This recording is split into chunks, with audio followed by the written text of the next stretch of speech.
Assalamualaikum warahmatullahi wabarakatuh. Alhamdulillah, salatu wassalamu ala rasulillah, amma ba'd. Kaum muslimin yang dirahmati Allah subhanahu wa ta'ala, kali ini kita akan mengangkat sebuah video dari channel Ustadz Zainal Abidin, di mana beliau ini menanggapi fitnahan terhadap beliau, di mana ada seorang YouTuber, Ustadz YouTuber dari Aswaja, yang memotong video beliau dan kemudian di framing dengan framing yang negatif kaum muslimin. Ada sebuah video kajian dari Ustadz Zainal Abidin di mana di sana itu ada jamaah yang mengatakan bahwa ada orang tuanya yang melarang dirinya untuk datang ke majelis taklim kaum muslimin. Dan ibunya mengancam kalau anaknya ini tetap datang ke majelis taklim, maka ibunya ini akan bunuh diri. Jadi jamaah tersebut kemudian meminta tanggapan dari Ustadz Zainal Abidin. Kemudian Ustadz Zainal Abidin menanggapi pertanyaan tersebut dengan kisah Sa'ad bin Abi Waqqas. Di mana ketika Sa'ad bin Abi Waqqas ini sudah masuk Islam, ibunya ini mengajak Sa'ad bin Abi Waqqas radhiyallahu an untuk kembali kepada kekafiran. Dan kemudian Sa'ad bin Abi Waqqas tentu tidak mau kaum muslimin. Kemudian ibunya mengancam, seandainya Sa'ad bin Abi Waqqas ini nggak mau kembali kepada kekafiran, maka ibunya ini akan mengancam untuk mogok makan dan sampai mati kaum muslimin. Maka Sa'ad bin Abi Waqqas mengatakan, seandainya ibunya punya nyawa yang banyak yang kemudian dicabut satu persatu, maka Sa'ad bin Abi Waqqas ini tetap tidak akan kembali kepada kekafiran. Maka Ustadz Zainal Abidin mengatakan kepada jamaah tersebut, ya nggak apa-apa bunuh diri, silakan, karena melarang anaknya untuk belajar ilmu agama. Jadi analogi yang dibuat oleh Ustadz Zainal Abidin, jawaban ini yang dibuat analogi untuk memberikan jawaban itu sudah tepat kaum muslimin. Karena apa? Karena jamaah ini baru belajar tentang ilmu Al-Quran dan Sunnah, baru belajar tentang syariat Islam, tapi dilarang oleh orang tuanya. Sementara hukum bagi seorang muslim yang menuntut ilmu itu hukumnya wajib. Nabi Muhammad SAW mengatakan thalabul ilmi faridatun ala kulli muslim. Menuntut ilmu itu wajib bagi setiap muslim. Dan kebutuhan seorang muslim terhadap ilmu itu melebihi kebutuhannya terhadap makan dan minum. Al-Imam Ibnul Qayyim rahimahullah, beliau mengatakan bahwa kebutuhan manusia kepada ilmu itu melebihi kebutuhannya terhadap makanan dan minuman. Karena kebutuhan manusia terhadap ilmu itu bersifat darurat kaum muslimin. Kalau makan dan minum mungkin manusia hanya butuh beberapa kali dalam sehari. Tapi kebutuhan manusia terhadap ilmu, terhadap petunjuk Allah dan Rasulnya, ini hampir di setiap tarikan nafasnya, bahkan di setiap tarikan nafasnya dia membutuhkan ilmu. Jadi perbandingannya seperti ini kaum muslimin, tubuh kita ini terdiri dari jasmani dan rohani. Dan kebutuhan kita terhadap jasmani itu hanya makanan, minuman, pakaian, untuk menutupi kemaluan kita, Dan sebutuh-butuhnya kita terhadap makanan, terhadap minuman, terhadap pakaian, itu terbatas kaum muslimin. Mungkin satu hari kita makan dan minum 3 kali, atau kalau minum mungkin lebih banyak, atau kalau ganti pakaian mungkin hanya 2 atau 3 kali juga. Akan tetapi kebutuhan kita terhadap ilmu ini nggak terbatas kaum muslimin. Bagaimana supaya setiap aktivitas kita bernilai ibadah di sisi Allah Subhanahu wa Ta'ala? Butuh ilmu.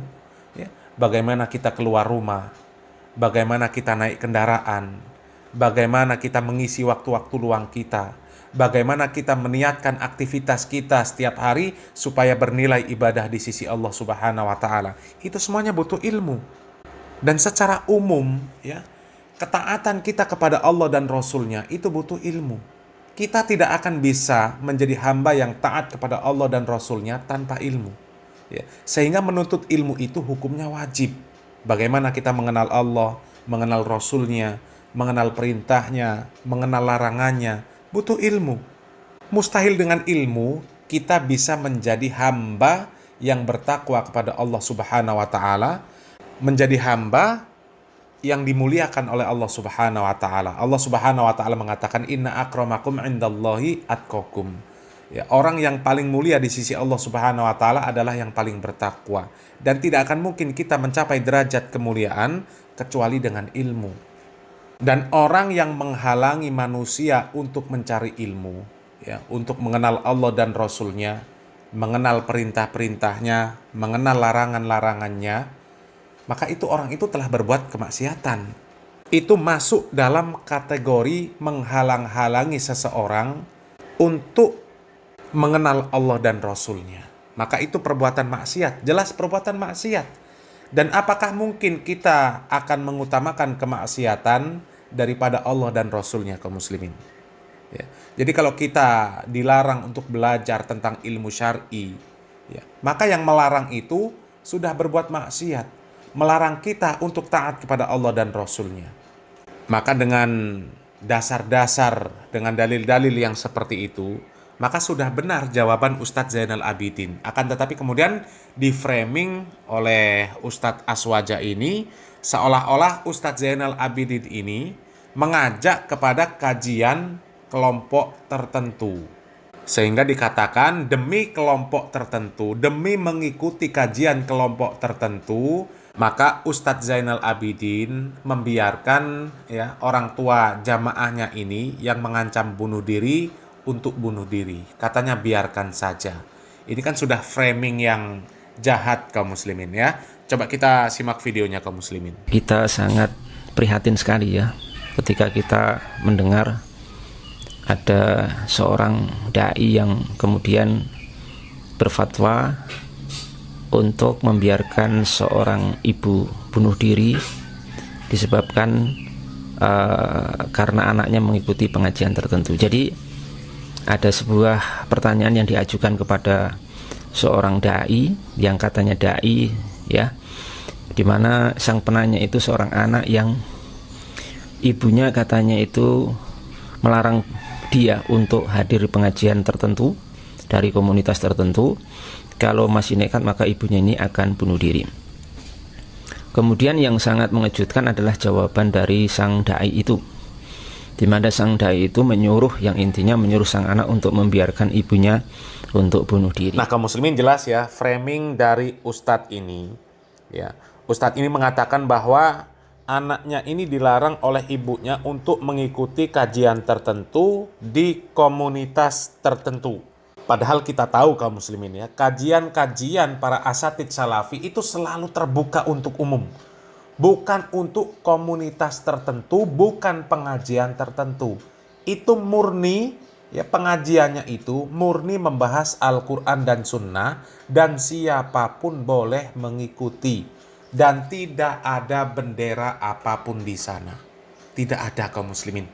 Berbeda dengan kajian-kajian dari ustadz-ustadz yang seperti ini, kaum muslimin, ya. Berapa banyak kajian-kajian mereka ini benderanya besar-besar, ya, benderanya ijo-ijo, ya. Jelas mereka membawa bendera ormas. Sementara kajian salafi ini murni terbuka untuk umum. Karena di sana memang, ya, tempatnya untuk mempelajari Al-Quran dan Sunnah, ya, mempelajari qala Allah, qala Rasulullah, qala sahabah, qala ulama. Jadi sekali lagi, ya, kajian-kajian yang diadakan oleh para asatidz salafi itu bukan kajian kelompok tertentu, bukan kajian komunitas tertentu, akan tetapi terbuka untuk umum. Sehingga orang yang menghalang-halangi untuk mendatangi kajian-kajian umum yang membahas Al-Quran dan Sunnah, membahas qala Allah, qala Rasul, qala sahabah, qala ulama, orang-orang yang menghalangi manusia untuk mengenal Allah dan Rasul-Nya, untuk mengenal syariat Islam, itu berarti dia telah menghalang-halangi seseorang dari jalan Allah Subhanahu wa ta'ala. Ya, maka itu perbuatan maksiat, jelas kemaksiatan, ya. Dan coba kaum muslimin kita simak bagaimana tanggapan dari Ustadz Zainal Abidin Samsudin Hafizahullah Ta'ala. Kita mendengar berita yang sepanjang atau sependek pengetahuan kami di sini, berita tersebut tanpa tabayun, main cut, ya, main potong video Video apa? Ya video Ustazuna nih. Ustadz Dr. Zainal Abidin LCMM Hafizallahu Ta'ala, yang seorang yang bernama atau akun kita dapat dari akun yang bernama Abdullah Al-Jirani atau Al-Jirani ya, yang langsung mengatakan, menyimpulkan, biarkan ibumu bunuh diri, tanda seru, terus ditambahin lagi judulnya. Awas, kelompok Islam radikal. Langsung tanda panah itu menunjuk ke wajah Ustazuna nih.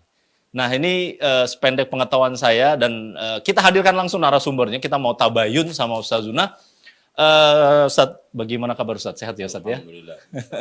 Khair maaf ya. Mudah-mudahan Ustaz, keluarga dan tim dalam keadaan sehat walafiat Ustaz. Yeah. Begini Ustaz, ini akun Abdullah Al-Jirani yang menurut sependek pengetahuan kami nih Ustaz ya, langsung memotong video Ustadz yang tema besarnya biarkan ibu membunuh diri, awas paham Islam radikal. Itu ada gambar Ustadz, video Ustadz yang menjawab sebuah pertanyaan nampaknya Ustadz. Pertanyaan yang seorang yang mungkin rajin atau juga sudah dapat hidayah sunnah, namun bertanya ke Ustadz, bagaimana kalau seandainya orang tua saya melarang saya ikut kajian, bahkan sampai mengancam bunuh diri. Namun video ini Ustadz baru jawab belum sampai 2 menit lah Ustadz ya, baru 1 menitan itu langsung dipotong. Padahal jawaban Ustadz, kita bisa nanti simak jawaban beliau hampir 15 menit. Yeah. Nah, pertanyaan saya Ustadz, ini sudah tabayun belum Abdullah Al-Jirani ke Ustadz ini? Iya. Silakan. Bismillah, wassalatu wassalamu ala rasulillah wa ba'd. Saya pun baru mendengarkan nama dia hari ini. Oh, Masya Allah. Dan maksudnya mendengarkan secara lengkap. Betul, betul. Ya. Dan tahu juga menyoal video ini juga dari beberapa informasi jamaah. Baik, baik. Sebetulnya saya tidak terlalu interest Baik, Ustaz. dengan model-model bantahan ilmiah seperti ini atau dialog ilmiah seperti ini, karena sebetulnya tidak membangun satu keilmuan yang konstruktif. Baik. Namun saya tergelitik karena ada kalimat bahaya yang diusung, yaitu apa radikal. Ya, ya, Ustaz. Dan tampaknya dia sendiri itu enggak memahami secara utuh radikal. Coba kalau kita tengok di dalam kitab KBBI, Baik. radikal itu memiliki 3 makna. Ya. Yang pertama, secara mendasar sampai kepada hal yang prinsip. Baik. Nah, kalau memang seperti itu, ya bagus kan? Ya. Gitu kan gitu. Orang mengkaji sebagai seorang da'i, mengkaji segala sesuatu itu harus secara mendasar sampai kepada hal yang prinsip. Baik. Tuh. Atau makna yang kedua adalah pol, yaitu amat keras menuntut perubahan. Ini kaitannya dengan undang-undang pemerintahan. Baik, baik. Ya, aktivis itu ya. Dan nggak ada yang salah itu kan. Ya, ya, ya, ya. Yang ketiga adalah maju dalam berpikir dan bertindak. Ya, ya. No, kan gitu. Radikal. Jadi kalau sekarang dia mengetahui makna seperti ini, nggak harus sentimen dan secara sentimen menggulirkan kalimat radikal kemudian disematkan kepada saya.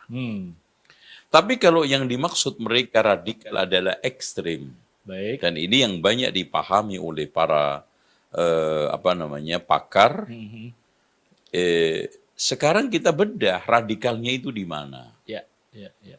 Apalagi dia itu tanpa tabayun langsung menuduh, potong video saya itu undang-undang IT-nya itu jelas. Betul. Kalau saya ladenin, orang ini bisa masuk penjara. Ya, iya, iya. Iya, bisa. Undang-undang Gitu kan ITE, gitu. Ustaz ya. Iya, Jelas. bisa. Pencemaran nama baik, Ustaz. Oh iya, undang-undang ITE, Ustaz. ITE itu sangat jelas sekali, hanya memotong tanpa izin itu sudah dikurung orang tersebut. Kan gitu. Jadi padahal kata Allah Subhanahu wa taala, ya ayyuhalladzina amanu in ja'akum fasiq. Coba fasik. Masya Allah. Ya. Kepada orang fasik yang melakukan berbagai macam dosa maksiat yang besar. Ya. Itu aja kita disuruh untuk tabayun. Nah, saya melakukan dosa besar apa? Insya Allah. Walaupun ana tidak merekomendasikan diri, apalagi menyatakan sebagai manusia suci. Ya. Yang diketahui oleh Abdullah ini, saya itu melakukan dosa besar apa? Itu pun seandainya saya melakukan dosa besar, ya ayyuhalladzina amanu in ja'akum fasikum binaba'in fatabayyanu. Itu kan gitu. Ada hak seorang muslim. Iya, itu hak, itu adab. Bahkan surat Al-Hujurat ini diturunkan sebagai surat di dalam Al-Quran yang mengajarkan adab mendalam. Adab kepada Allah, adab kepada Rasulullah, adab kepada sesama kaum muslimin di antaranya ini. Makanya, Ana nggak tahu orang ini ustadz atau tidak. Minimal kalau ustadz itu faham, ya, apa yang dikatakan oleh Al-Hasanul Basri. Baik, Ustaz. Beliau mengatakan, al-mu'minu waqafun hatta yatabayyan, kan gitu. Ya, ya. Seorang mukmin itu diem. Seorang mukmin itu berhenti sampai jelas. Dengan apa? Dengan tabayyun. Harusnya dia itu tabayyun dulu, tanya dulu, kira-kira maksud penanya ini apa, terus yang antum pahami apa, dan kenapa antum sampai menjawab seperti itu. Betul. Itu, kan gitu. Iya, iya benar. Biar sama persepsinya gitu, Ustaz. Ya, karena gini ya, kalau kita lihat konteks daripada pertanyaan itu, kan ini orang-orang hijrah. Ya.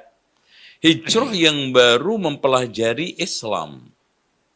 Dan otomatis yang ketika itu saya tangkap, berarti dia itu mempelajari prinsip-prinsip agama Islam. Baik, betul. Dan itu pasti masuk ke dalam tataran mencari ilmu yang wajib. Ya. Dan secara umum Rasulullah mengatakan thalabul ilmi fardhatun 'ala kulli muslim. Gimana mengatakan ya belajar itu boleh-boleh saja? Ini orang ngomong pakai dalil, pakai ilmu tidak. Baik. Jadi konteks yang saya pahami dari pertanyaan dia itu adalah menanyakan mencari satu kegiatan, yaitu mencari ilmu yang sifatnya wajib. Karena untuk mendasari, untuk membenahi penyimpangan-penyimpangan dia sebelum hijrah. Baik. Baik. Nah, akhirnya saya kaitkan ke sana, gitu loh, kan gitu.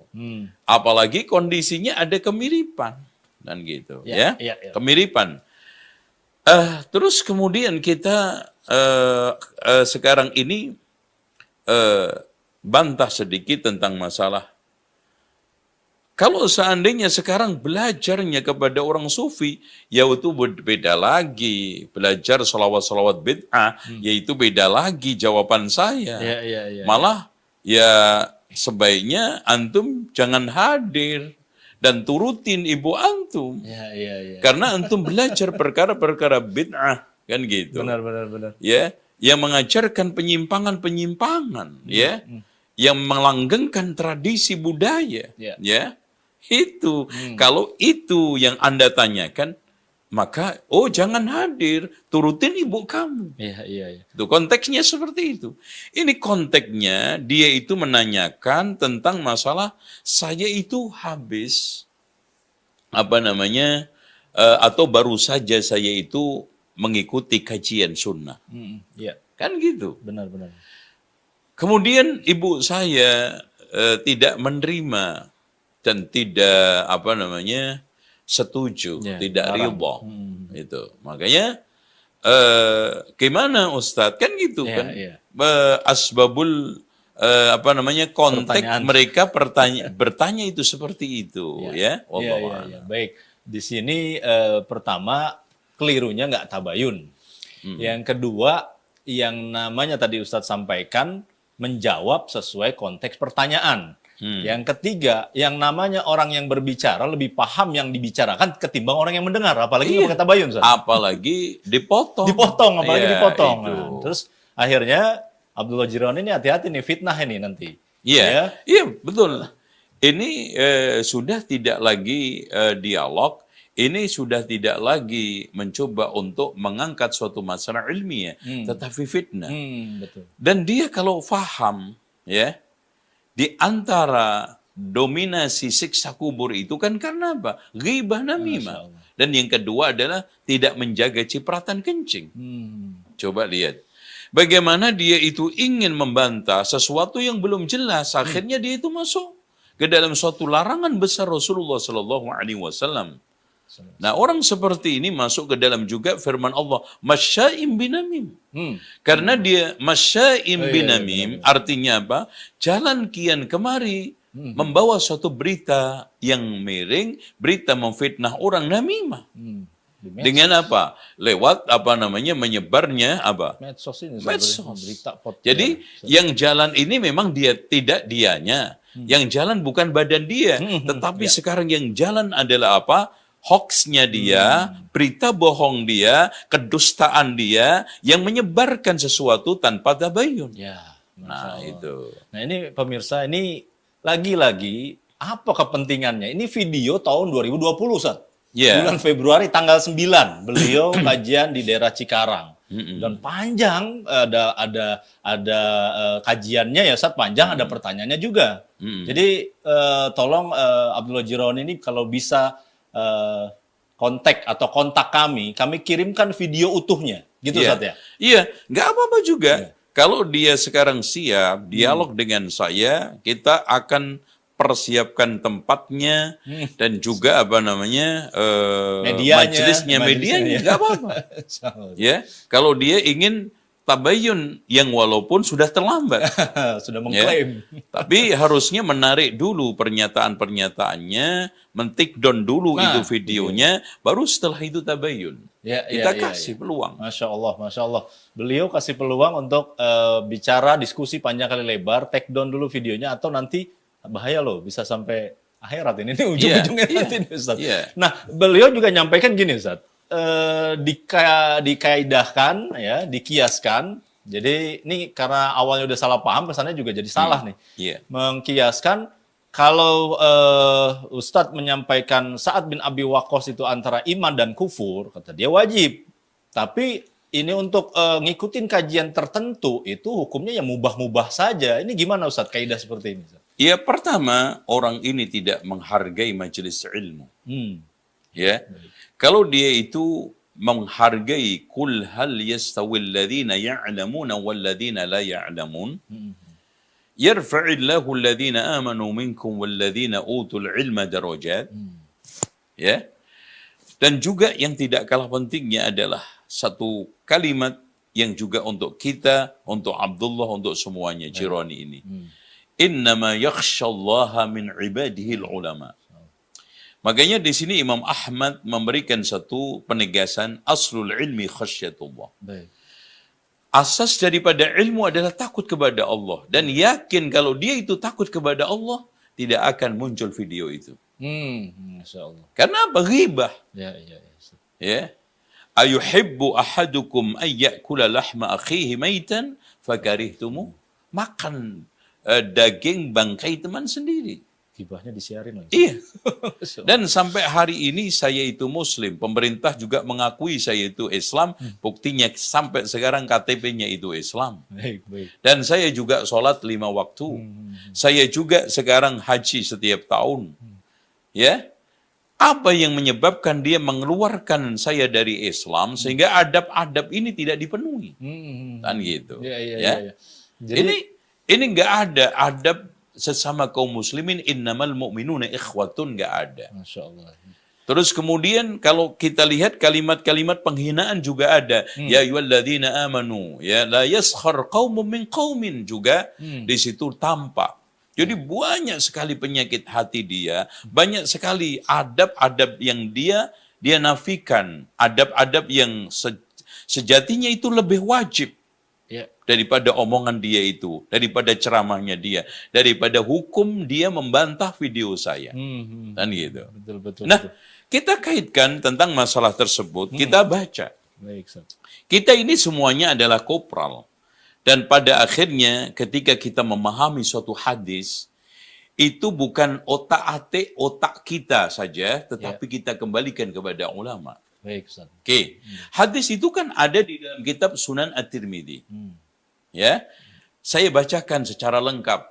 Kemudian kita lihat syarahnya para ulama.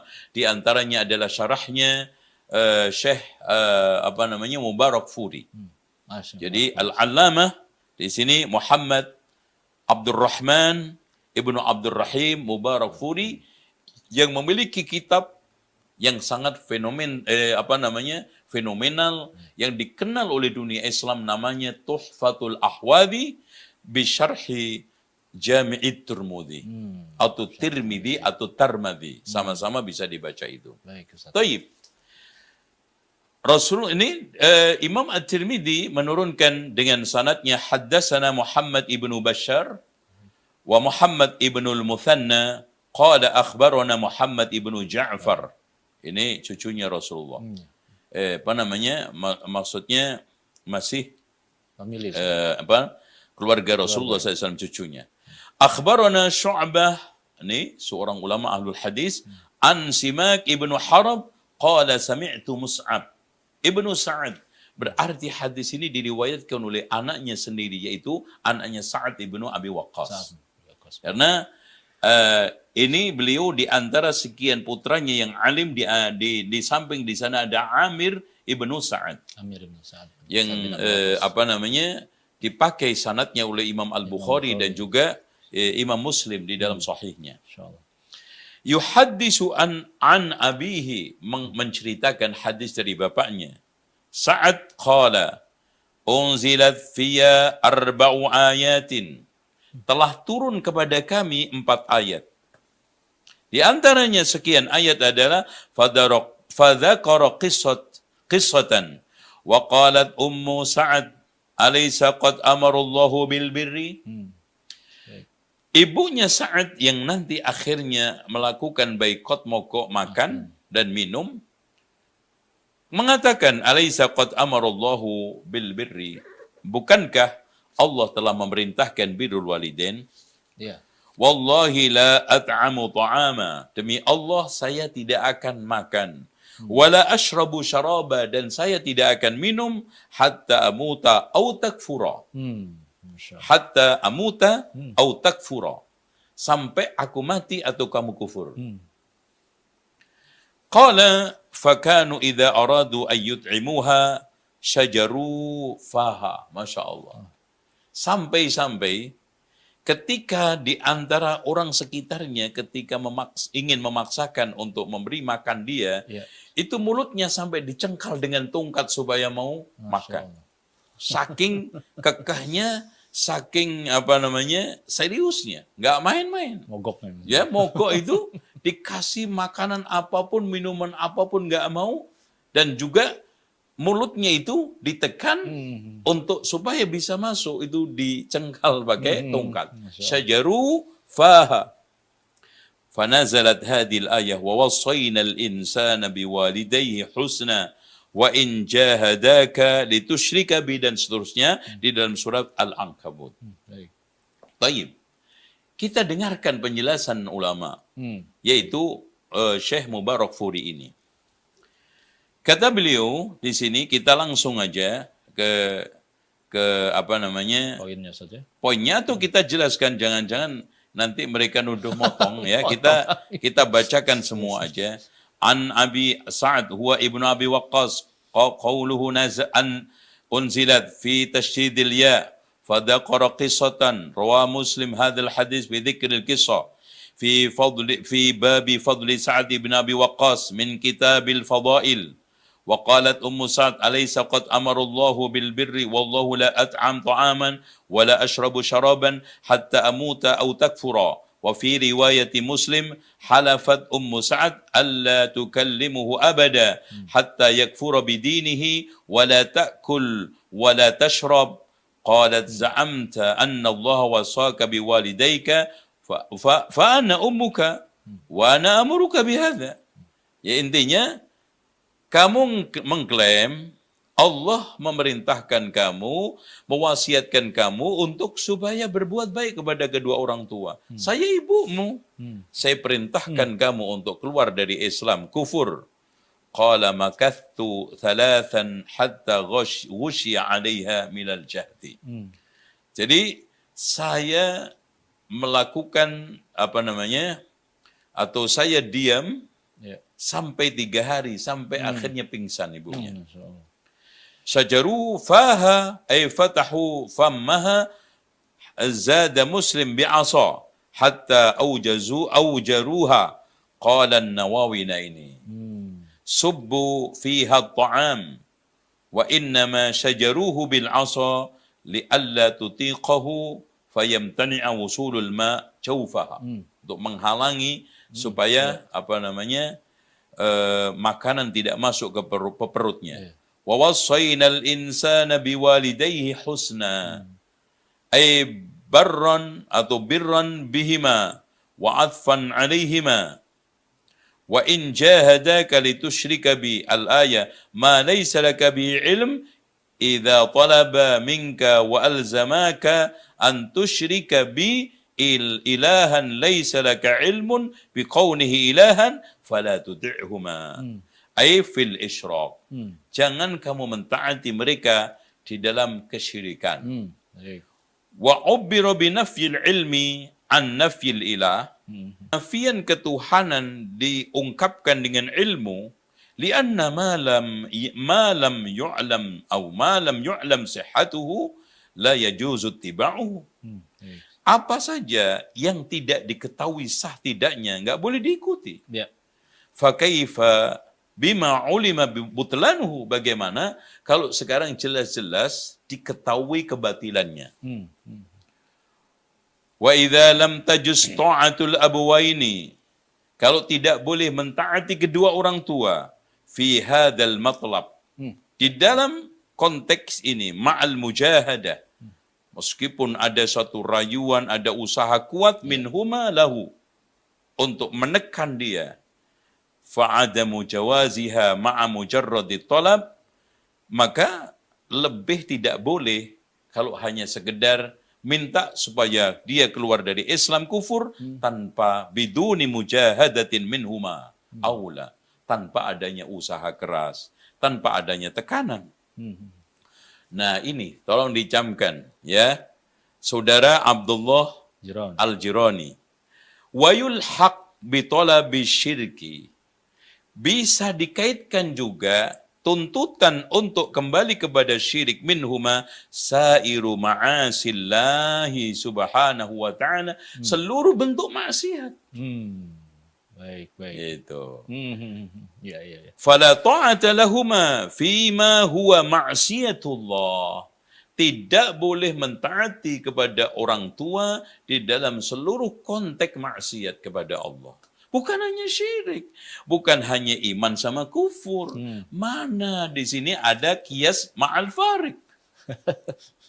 Jadi ulama ini mengumumkan, artinya bukan hanya masalah kaitannya dengan kekufuran, kesyirikan, bahkan seluruh bentuk kemaksiatan kepada Allah, anak tidak boleh mentaati orang tua. Termasuk maksiat adalah melarang orang untuk belajar prinsip-prinsip Islam yang hukumnya fardhu ain.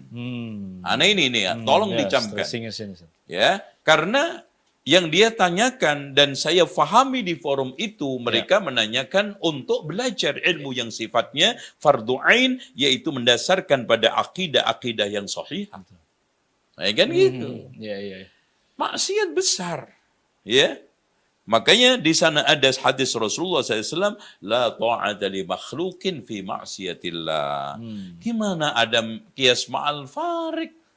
Ini namanya asal jeplak. Belum mendalam pula. Enggak pakai ilmu, kurang piknik, kan gitu. Enggak baca kitab. Itu dulu ya. Ini masalahnya. Kalau orang itu setengah ahli atau setengah-setengah ahli fikih, yang rusak pengamalan agama. Setengah jadi dokter akan merusak badan. Ini setengah filosof nanti akan merusak pikiran. Lah ini setengah kayak begini bahaya ini. Ada fitnah sana fitnah sini Ustaz ya. Iya, jadi Masya Allah, wa yulhaqu bi talabi syirki minhuma sairu ma'asillahi subhanahu fala ta'ata lahuma fima huwa ma'siyatullah. Wa yulhaq, ya, dikaitkan, ya, bisa dikaitkan, bisa disambungkan dengan tuntutan syirik, kufur, seluruh bentuk maksiat. Bukan hanya maksiat tertentu. Sairu ma'asillahi ta'ala. Fala ta'ata lahuma fima huwa ma'siyatu. Sair, seluruh bentuk maksiat. Termasuk melarang mereka hadir kajian untuk mempelajari prinsip-prinsip Islam, akidah Islam adalah maksiat. Melarang orang untuk menuntut ilmu yang sifatnya wajib, fardhu ain adalah maksiat. Karena konteksnya tolabul ilmi faridatun ala kulli muslimin. Memang betul, saya setuju. Kalau mencari ilmunya itu mungkin sunnah atau fardu kifayah, itu masih ditolerir. Tetapi konteksnya di sini dia itu baru hijrah dan baru mengikuti kajian-kajian ahli sunnati wal jamaah, mengikuti kajian-kajian yang ingin memperbaiki akidah dia yang menyimpang pada masa lalu, kemudian ingin mengetahui prinsip-prinsip Islam, akidah Islam yang benar, ya fardu ain itu hukumnya. Masya Allah. Nah, Masya Allah. itu konteksnya. Inilah pentingnya tabayun Ustaz, dan gak usah ikut campur begitu Ustaz ya. Iya, kalau tidak ahli itu mendingan tidak ikut ngomong. Dan orang ini pas ucapan Al-Hasanul Basri lagi-lagi ya. Siapa yang banyak bicaranya banyak bohongnya. Siapa yang banyak hartanya, banyak dosanya, dan siapa yang buruk akhlaknya, menyiksa dirinya. Jangan-jangan tiga-tiganya ini ada pada diri dia. Masya Allah. Hati-hati nih Abdullah Jironi ya. Sekali lagi kami himbau, kalau mau diskusi silakan yang baik gitu loh. Diskusi dulu baru tampil ke media. Ustaz, ya? Iya. Terus lagi-lagi kaidah orang yang berbicara lebih menguasai apa yang dibicarakannya. Ya, ketimbang orang yang bahkan belum dikenal kata Ustaz tadi. Iya. Bikin potongan video seperti ini. Nah, Ustaz, terakhir Ustaz, harusnya seperti apa menyikapi berita tadi Ustaz juga sudah kutip ketika kita sekarang balut dengan nilai-nilai wasatiyah Ustaz. Ini agar belajar berdewasa dalam beragama begini Ustaz. Ya, Silakan Ustaz. perlu diketahui bahwa beragama dengan dasar nilai-nilai wasatiyah adalah mengajarkan kepada kita keislaman yang tengah, keislaman yang moderat, keislaman yang tidak ekstrim. Baik. Bahkan disertasi saya itu kaitannya dengan itu. Makanya aneh kalau ada orang yang sekarang ini menuduh saya radikal dalam konteks ekstrim tadi itu. Atau mungkin hanya sekedar saya tidak setuju kepada pengamalan orang-orang tradisional.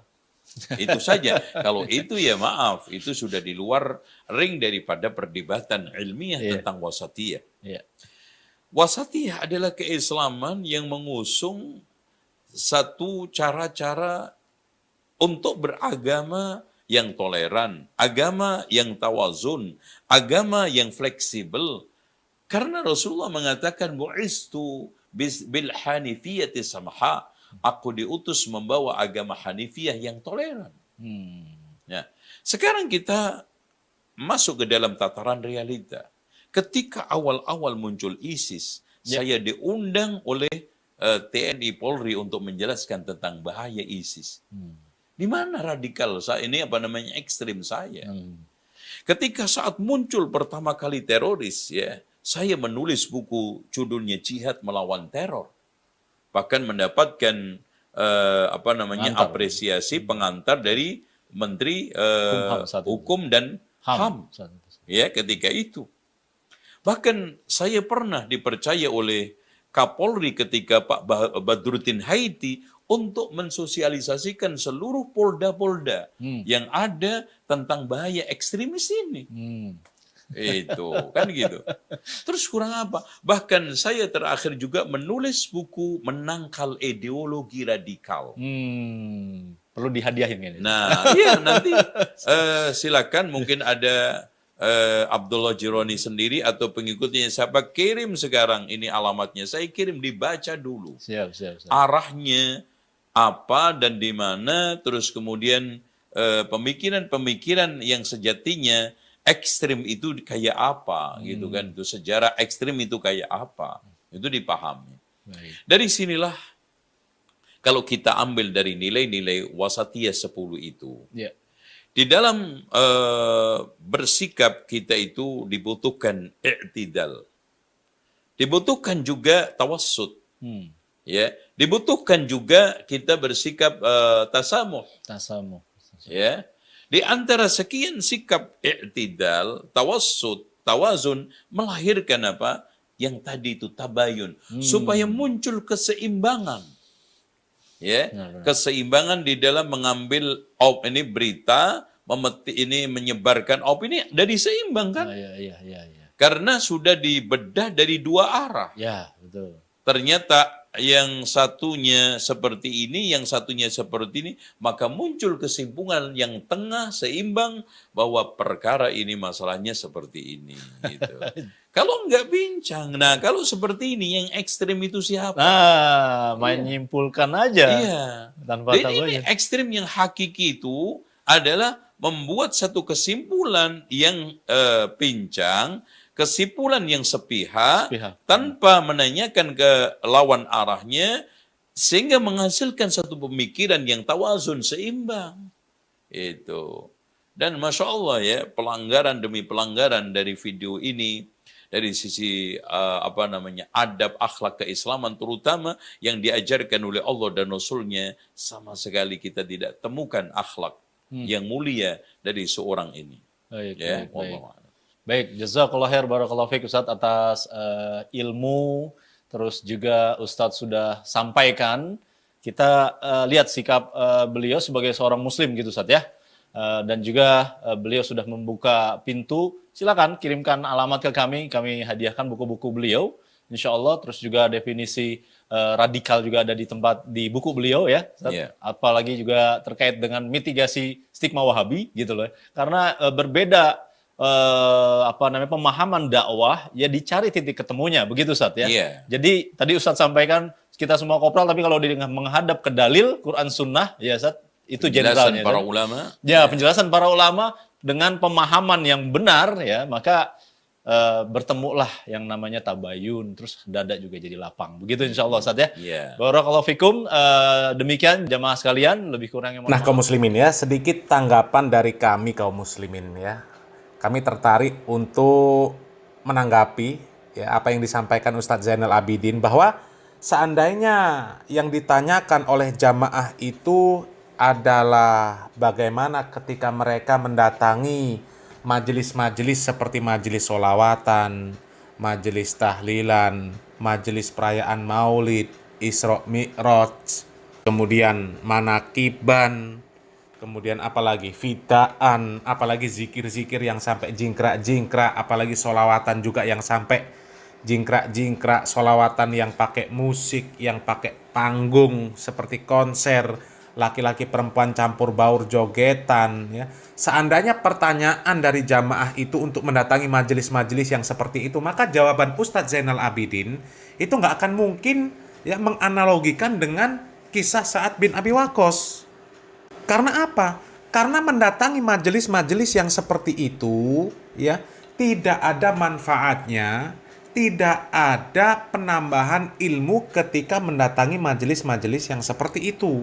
Jadi majelis yang seperti itu tidak bisa disebut majelis taklim meskipun namanya majelis taklim. Ya, seperti majelis taklim misalnya yang diundang ada artis dangdutnya juga, di sana jogetan, ada yang nyanyi dulu seperti majelisnya Ikdam, ya kemudian ada majelis yang jogetan solawatan seperti majelisnya para habaib, seperti majelisnya Ali Gondrong ya. Maka kalau jamaahnya bertanya, bagaimana menurut pendapat Ustadz seandainya orang tua saya melarang untuk datang ke majelis-majelis yang seperti itu, ya, kemudian orang tuanya mengancam bunuh diri, maka nggak akan dibawakan kisah Sa'ad bin Abi Waqqas tersebut. Malah justru Ustadz Zainal Abidin apa? Mengatakan bakti kepada orang tua. Ya. Kita tentu pernah mendengar kisah seorang sahabat yang mendatangi Rasulullah SAW, kemudian dia ingin berjihad, ya, pergi berjihad bersama Nabi Muhammad SAW. Kemudian Nabi Muhammad SAW bertanya, apakah ibunya masih hidup? Maka kemudian pemuda tersebut menjawab, iya masih hidup. Maka Nabi Muhammad SAW mengatakan, fafihima fajahid. Maka pada keduanya hendaklah engkau berjihad. Artinya berbakti kepada orang tua. Bayangkan ini berjihad kaum muslimin. Amaliyah yang tinggi, ya, yang diidam-idamkan oleh kaum muslimin, ya, untuk syahid di jalan Allah Subhanahu wa taala. Akan tetapi Nabi melarang seandainya orang tuanya masih hidup, ya, dia disuruh berbakti kepada orang tuanya. Kemudian begitu juga, ya, ada kisah seorang sahabat yang dia ingin berhijrah kepada Nabi Muhammad SAW. Dia ingin ikut berhijrah, ya. Kemudian dia meninggalkan orang tuanya. Orang tuanya menangis. Lalu apa yang dikatakan oleh Nabi Muhammad SAW kepada orang tersebut? Ya. Nabi Muhammad SAW memerintahkan orang tersebut untuk pulang. Irji ilaihima. Pulanglah kepada kedua orang tuamu. Ya. Wa adhikhuma kama abkaitahuma. Maka buatlah orang tuamu, kedua orang tuamu itu tertawa sebagaimana kamu telah membuatnya menangis. Bayangkan kaum muslimin, hijrah kepada Nabi Muhammad SAW, ikut kepada Nabi Muhammad SAW untuk hijrah. Tapi karena orang tuanya melarang, ya, orang tuanya menangis sampai menangis, maka Nabi Muhammad SAW menyuruh kembali kepada orang tuanya. Karena apa? Karena Nabi Muhammad SAW memerintahkan kita untuk menjadi anak yang berbakti. Di dalam Al-Quran Allah Subhanahu wa Ta'ala mengatakan, wa qada rabbuka alla ta'budu illa iyyahu wa bil walidaini ihsana. Dan Tuhanmu telah memerintahkan kamu supaya kamu jangan menyembah selain Allah dan hendaklah kamu berbuat baik kepada ibu bapakmu dengan sebaik-baiknya. Kita diperintahkan untuk berbakti kepada orang tua, ya. Akan tetapi urgensinya kalau hijrah, ya, kemudian kalau berjihad, itu urgensinya tidak seurgensi kebutuhan kita terhadap ilmu. Kalau kebutuhan kita terhadap ilmu itu sangat luar biasa, ya. Makanya Al-Imam Ibnul Qayyim, sebagaimana kami sampaikan di awal tadi, beliau mengatakan kebutuhan manusia terhadap ilmu itu melebihi kebutuhan dia terhadap makan dan minum. Ya, kalau tidak punya ilmu kaum muslimin, bisa jadi kita berbuat kesyirikan, akan tetapi tidak mengetahui bahwa itu adalah sebuah perkara kesyirikan. Kita berbuat kemaksiatan, kita tidak tahu bahwa itu adalah perbuatan maksiat. Kita datang ke kuburan, minta-minta di kuburan, masang sesaji, pakai jimat, ilmu kebal, ya, itu kesyirikan. Akan tetapi kita tidak belajar, maka kita tidak akan mengetahui itu adalah perkara kesyirikan. Ya. Kemudian kita melakukan amaliyah-amaliyah bid'ah, yang kita menyangka kita itu sedang membaca Al-Quran, sedang berzikir kepada Allah Subhanahu wa Ta'ala, sedang melakukan sebuah amalan-amalan yang berpahala. Akan tetapi, ya, ternyata itu adalah perbuatan maksiat. Itu adalah perbuatan mendahului Allah dan Rasul-Nya. Allah dan Rasul-Nya tidak pernah menyampaikan ilmu tersebut, ya, kemudian kita mengatakan itu adalah ilmu. Kita mengatakan itu adalah syariat Islam. Maka kita sedang bermaksiat kepada Allah dan Rasul-Nya. Akan tetapi kita tidak sadar. Karena apa? Tidak berilmu. Oleh karenanya urgensi kita terhadap ilmu itu, ya, itu melebihi kebutuhan kita terhadap makan dan minum.